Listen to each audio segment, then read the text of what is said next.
बिस्मिल्लाहिर्रहमानिर्रहीम। अस्सलाम वालेकुम डियर स्टूडेंट्स। आज हम जो टॉपिक चैप्टर नंबर 18 का स्टडी करेंगे वो है रेक्टिफिकेशन। अगेन इस रेक्टिफिकेशन प्रोसेस में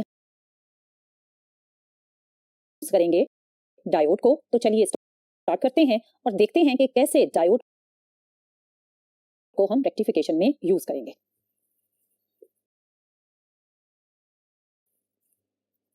डियर स्टूडेंट, टर्म रेक्टिफिकेशन को अगर आप सिंपली डिफाइन करें तो उसकी डेफिनेशन कुछ इस तरह से बनेगी। Rectification is the process which is used to convert alternating current into direct current.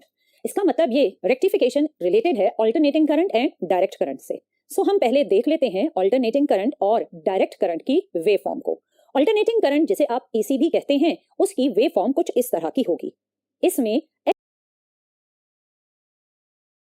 इस पर आपने टाइम को ड्रॉ किया और वाई एक्सिस पर करंट को ड्रॉ किया है। अगर आप एक कंप्लीट साइकिल ऑब्जर्व करें तो वो ये है। इस साइकिल के फर्स्ट हाफ यानी 0 से t/2 तक पोलैरिटी टाइम एक्सिस के अबव है, जबकि नेक्स्ट हाफ t/2 से लेकर t तक polarity below the x axis है।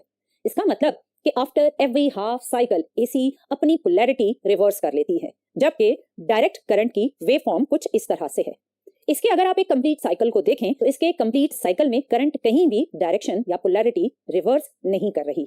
फर्स्ट हाफ में भी वो पॉजिटिव साइड पर है और नेक्स्ट हाफ यानी सेकंड हाफ में भी वो पॉजिटिव साइड पर ही है।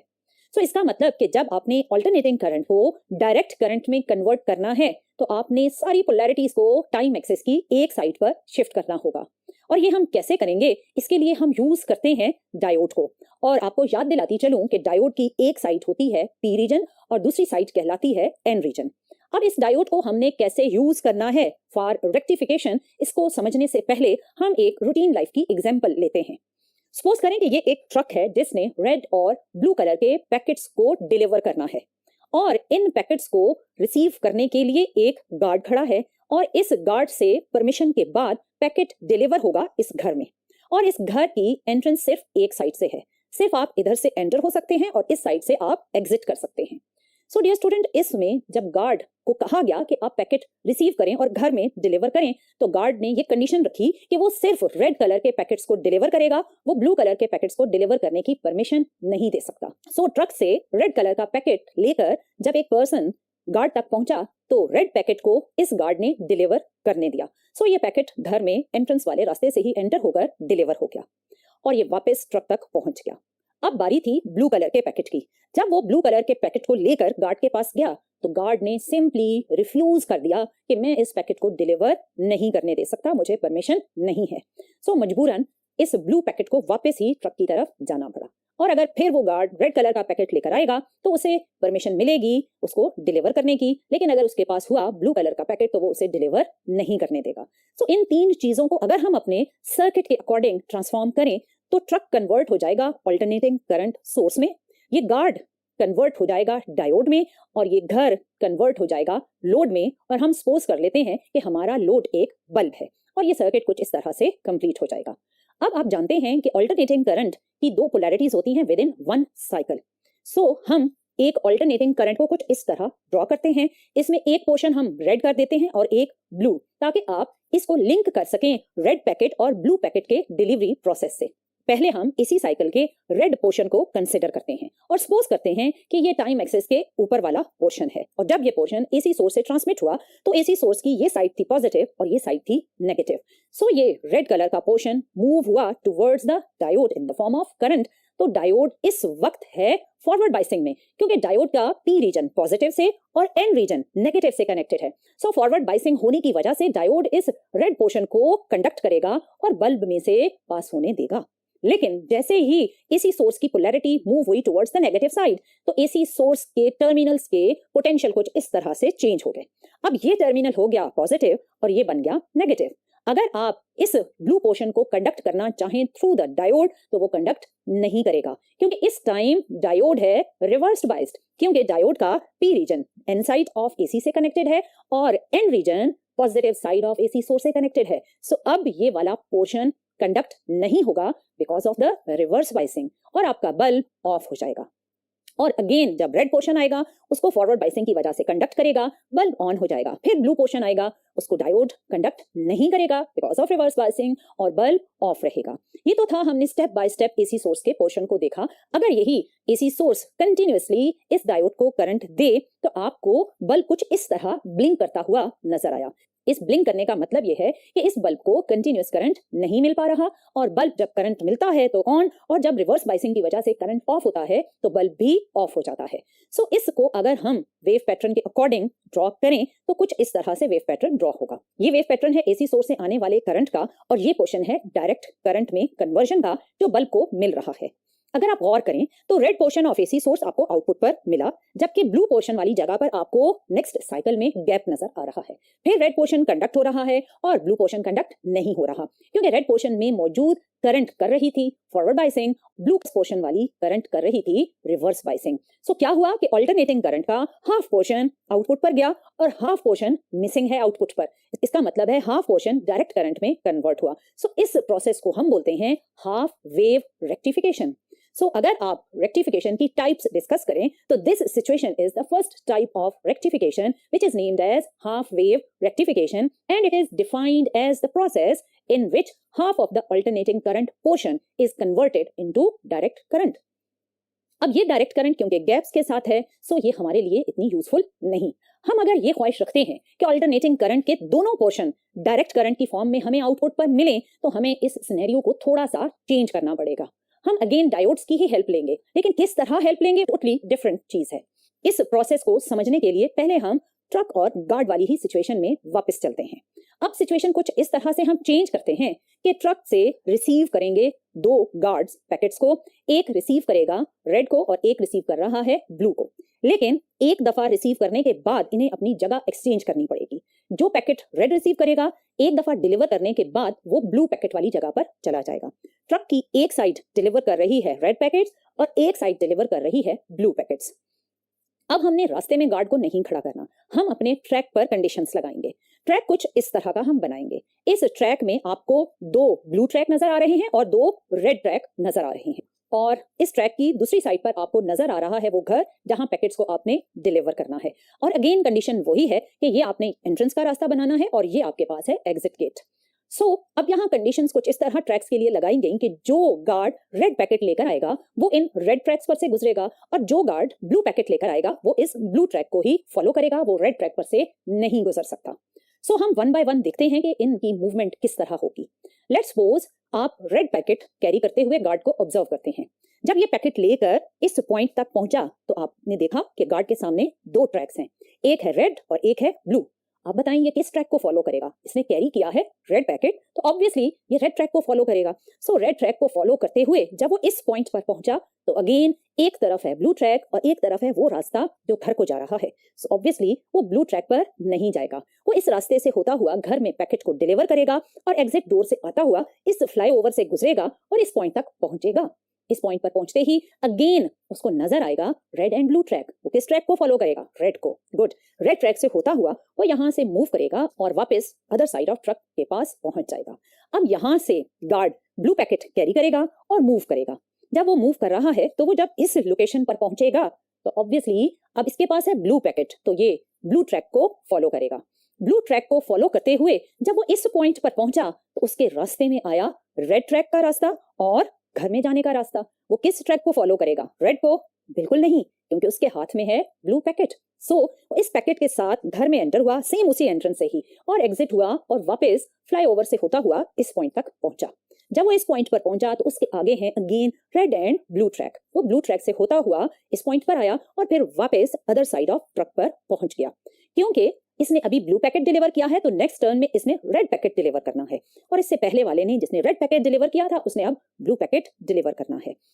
सो डियर स्टूडेंट, आपने देखा कि किस तरह घर में एक ही रास्ते से एंटर होकर रेड और ब्लू दोनों पैकेट्स डिलीवर हुए, और हर सिचुएशन में जो पाथ फॉलो हुआ वो डिफरेंट पाथ था और जगह भी एक्सचेंज हो गई। अब इस सारी सिचुएशन को हम अपनी सर्किट अरेंजमेंट के अकॉर्डिंग ट्रांसफॉर्म करते हैं। इसमें जो रेड ट्रैक्स हैं इन्हें हम दो इस तरह सेम डायोड ओरिएंटेशंस के अकॉर्डिंग रिप्लेस करेंगे। आपने देखा कि दोनों डायोड्स की पॉजिटिव साइड ऊपर की तरफ है और नेगेटिव साइड्स डाउनवर्ड हैं। अब आप जो ब्लू ट्रैक्स हैं उनमें डायोड्स को सेम ओरिएंटेशन के अकॉर्डिंग कुछ इस तरह कनेक्ट करेंगे। इसमें भी दोनों की नेगेटिव साइड एक तरफ है और पॉजिटिव साइड एक तरफ है। जो घर था वो हमारा लोड होगा, उसे हम बल्ब कह देते हैं। सो आपने घर को रिप्लेस कर दिया बल्ब से, लेकिन कंडीशन यहाँ भी यही है कि बल्ब में करंट सिर्फ इस रास्ते से एंटर हो सकती है। ये नहीं कि एक दफा इस रास्ते से एंटर हो और सेकंड टाइम इस रास्ते से एंटर हो, ये पॉसिबल नहीं है। और जो ट्रक था उसे आप रिप्लेस करेंगे अपने ऑल्टरनेटिंग करंट सोर्स से। सो हम सिचुएशन को अगर कंप्लीट करें तो हमारा सर्किट कुछ इस तरह से कंप्लीट होगा। इसमें ऑल्टरनेटिंग करंट के साइकिल को जब हम पास करेंगे तो पहले हम वन बाय वन देख लेते हैं कि ऑल्टरनेटिंग करंट का फर्स्ट हाफ कैसे इसमें से मूव करेगा और बल्ब में डिलीवर होगा। फर्स्ट हाफ यानी पॉजिटिव पोर्शन को जब हमने पास करना है तो ऑल्टरनेटिंग करंट सोर्स में से जब वो इमर्ज हुआ तो हम सपोज करते हैं कि ये साइड पॉजिटिव है और ये साइड नेगेटिव है। ऑल्टरनेटिंग करंट का ये पोर्शन पॉजिटिव साइड से होता हुआ जब इस पॉइंट ए पर पहुंचा तो अब उसको दो डायोड्स नजर आ रहे हैं। जैसे गार्ड को दो ट्रैक नजर आ रहे थे, यहाँ इस पोर्शन को दो डायोड्स नजर आएंगे। और कौन सा डायोड इसमें फॉरवर्ड बाइस्ड है और कौन सा रिवर्स्ड बाइस्ड है? सो अगर आप गौर करें तो ये डायोड फॉरवर्ड बाइस्ड है और ये रिवर्स्ड बाइस्ड है। अगर आप इस डायोड को देखें तो इसकी पी साइड एसी सोर्स के पॉजिटिव साइड और इसकी एन साइड एसी सोर्स के नेगेटिव साइड के साथ कनेक्टेड है। सो ये है फॉरवर्ड बाइस्ड, जबकि दूसरा डायोड है रिवर्स्ड बाइस्ड। सो ये पोर्शन ऑफ ऑल्टरनेटिंग करंट इस डायोड में से गुजरेगा और इस पॉइंट पर पहुंचेगा। अब अगेन इसके पास टू चॉइसेस हैं, या तो वो इस डायोड की तरफ चला जाए या फिर बल्ब की तरफ जाए। और ये डायोड अगेन होगा रिवर्स बाइस क्योंकि इसका नेगेटिव साइड कनेक्टेड है पॉजिटिव पोटेंशियल के साथ। सो रिवर्स बाइसिंग हुई, सो करंट इसको छोड़ते हुए बल्ब की तरफ मूव करेगी और बल्ब ऑन होता जाएगा। और बल्ब के ऑन होने के बाद बल्ब में से क्रॉस होती हुई वो इस पॉइंट पर आ पहुंची। जब वो इस पॉइंट पर पहुंची अगेन टू चॉइसेस हैं उसके पास, लेकिन इन टू चॉइसेस में से ये डायोड रिवर्स्ड बाइस्ड है ऑलरेडी और ये है फॉरवर्ड बाइस्ड। सो इस फॉरवर्ड बाइस्ड डायोड को क्रॉस करती हुई इस पॉइंट से होती हुई वो वापस पहुंचेगी अल्टरनेटिंग करंट सोर्स के पास। ये तो था कि अगर आप 0 से t/2 यानी first portion of alternating current को ट्रेवल करवाएं तो वो कुछ इस तरह ट्रेवल करेगा। अब हम नेक्स्ट पोर्शन को ट्रेवल करवाते हैं जो ऑपोजिट पोलैरिटी का है। क्योंकि इसकी पोलैरिटी ऑपोजिट है सो एसी सोर्स के टर्मिनल्स रिवर्स हो जाएंगे, ये हो जाएगा नेगेटिव और ये हो जाएगा पॉजिटिव। अब यहां से ये वाला पोर्शन इमर्ज हुआ, मूव हुआ और इस पॉइंट पर पहुंचा। ये पॉजिटिव साइड से हमेशा हम स्टार्ट लेते हैं। सो पॉजिटिव साइड से जैसे ही ये पोर्शन इस पॉइंट पर पहुंचा तो it has two choices, one diode is forward biased and one diode is reverse biased. क्योंकि इस डायोड की नेगेटिव साइड नेगेटिव से कनेक्टेड है और पॉजिटिव साइड पॉजिटिव से, सो ये डायोड होगा फॉरवर्ड बाइस्ड। सो इसमें से मूव होती हुई करंट पहुंचेगी इस जगह पर। जब वो इस जगह पर पहुंची तो क्या वो इस ट्रैक को फॉलो करेगी जहां डायोड कनेक्टेड है? नो, क्योंकि ये डायोड रिवर्स्ड बाइस्ड है। सो वो बल्ब की तरफ मूव करेगी और उसी डायरेक्शन से एंटर होगी जहां से previous portion of alternating current enter हुआ था। सो बल्ब में एंटर हुई, बल्ब ऑन हुआ और ये मूव होती हुई इस फ्लाईओवर को क्रॉस करती हुई, यानी ये वायर्स ही हैं जो एक दूसरे को कुछ इस तरह क्रॉस कर रही हैं। सो ये इस फ्लाईओवर से मूव होती हुई यहाँ पर पहुंची। अगेन इसे दो रास्ते नजर आए, लेकिन इसमें से ये डायोड पहले ही रिवर्स्ड बाइस्ड हो चुका है। सो ये इस फॉरवर्ड बाइस्ड डायोड में से गुजरेगी और इस पॉइंट से होती हुई वापस एसी सोर्स के पास पहुंच जाएगी। सो आपने देखा कि किस तरह अल्टरनेटिंग करंट के कंप्लीट साइकिल का पॉजिटिव पोर्शन और ये नेगेटिव पोर्शन दोनों आपने ट्रांसमिट करवाए और दोनों पोर्शंस बल्ब में एक ही डायरेक्शन से एंटर हुए। यानी बल्ब को ये नहीं मालूम कि सेकंड टाइम जो उसमें करंट एंटर हुई थी उसकी पोलैरिटी प्रीवियस करंट के ऑपोजिट थी। अगर आप इसको एक कंटिन्यूअस पैटर्न के अकॉर्डिंग देखें तो करंट कंटिन्यूअसली बल्ब में एक ही डायरेक्शन में फ्लो करता जाएगा और बल्ब कंटिन्यूअसली ऑन रहेगा। सो डियर स्टूडेंट, ये प्रोसेस अगर आप वेव पैटर्न के अकॉर्डिंग इसको ट्रांसफॉर्म करें तो हमने कुछ ये किया कि ये अगर आपके पास है अल्टरनेटिंग करंट का एक कंप्लीट साइकिल और इसका फर्स्ट पोर्शन आउटपुट पर कंडक्ट हुआ और हमें ये वेव फॉर्म मिली, जबकि जो लोअर पोर्शन है वो भी कंडक्ट हुआ और सेम डायरेक्शन से ही बल्ब में एंटर हुआ। सो इसका मतलब कि ये पोर्शन भी बिल्कुल प्रीवियस पोर्शन ही की तरह ट्रांसफॉर्म हो गया। सो ये कुछ इस फॉर्म में कन्वर्ट हो जाएगा। सो एक अल्टरनेटिंग करंट साइकिल कन्वर्ट हो गया डायरेक्ट करंट के साइकिल में। सो ये प्रोसेस जिसमें पूरा अल्टरनेटिंग साइकिल डायरेक्ट करंट के साइकिल में ट्रांसफॉर्म हो जाता है, इसे बोला जाता है फुल वेव रेक्टिफिकेशन, जिसे आप सेकंड टाइप ऑफ रेक्टिफिकेशन की कैटेगरी में रखेंगे। और इसे हम कुछ इस तरह से डिफाइन करेंगे कि full wave rectification is the process in which full alternating current cycle is converted into direct current cycle. और इस पर्पस के लिए हमने 4 डायोड्स की हेल्प ली और 4 डायोड्स में से at a time 2 diodes forward biased होते थे और 2 रिवर्स्ड बाइस्ड होते थे और इनकी फॉरवर्ड और रिवर्स बाइसिंग की हेल्प से हमने कंप्लीट अल्टरनेटिंग करंट साइकिल को कन्वर्ट किया कंप्लीट डायरेक्ट करंट साइकिल में। लेकिन अगर आप इस डीसी के पैटर्न को ऑब्जर्व करें तो इसमें डायरेक्ट करंट 0 से मैक्सिमम, फिर 0, फिर मैक्सिमम, फिर 0 हो रही है, जिसका मतलब कि ये डायरेक्ट करंट अपनी वैल्यू वेरी कर रही है बिटवीन 0 एंड मैक्सिमम। सो इसको कहते हैं पल्सेटिंग डीसी या पल्सेटिंग डायरेक्ट करंट। अगर आप इसे स्मूथ डीसी में कन्वर्ट करें तो इसकी वेव पैटर्न कुछ इस तरह से बनेगा। लेकिन स्मूथ डीसी में कन्वर्ट करने के लिए हमें डिफरेंट सर्किट्स यूज करने पड़ते हैं जिन्हें फिल्टर सर्किट कहा जाता है। So by using filter circuit we can convert pulsating DC into smooth DC. लेकिन ये कैसे कन्वर्ट करते हैं ये आपके सिलेबस का हिस्सा नहीं है। सो डियर स्टूडेंट, आज के लेक्चर में हमने ये देखा कि रेक्टिफिकेशन क्या था। रेक्टिफिकेशन था conversion of alternating current into direct current और फिर इसकी हमने 2 टाइप्स डिस्कस की। पहली थी हाफ वेव रेक्टिफिकेशन जिसमें आपने सिर्फ सिंगल डायोड को यूज किया और अल्टरनेटिंग करंट के हाफ पोर्शन को आपने डायरेक्ट करंट में कन्वर्ट किया, लेकिन हाफ पोर्शन को आप डायरेक्ट करंट में कन्वर्ट नहीं कर पाए। जबकि फुल वेव रेक्टिफिकेशन में हमने 4 डायोड्स का कॉम्बिनेशन यूज किया जिसे ब्रिज सर्किट भी कहा जाता है और इस ब्रिज सर्किट की हेल्प से आपने अल्टरनेटिंग करंट के दोनों पोर्शंस को डायरेक्ट करंट की फॉर्म में आउटपुट पर ट्रांसफर किया और इसे बोला जाता है full wave rectification. So dear student, this was all about the conversion of AC into DC. इंशाल्लाह नेक्स्ट लेक्चर में मजीद डायोड्स के यूजेस को स्टडी करेंगे, बट टिल देन अल्लाह हाफिज।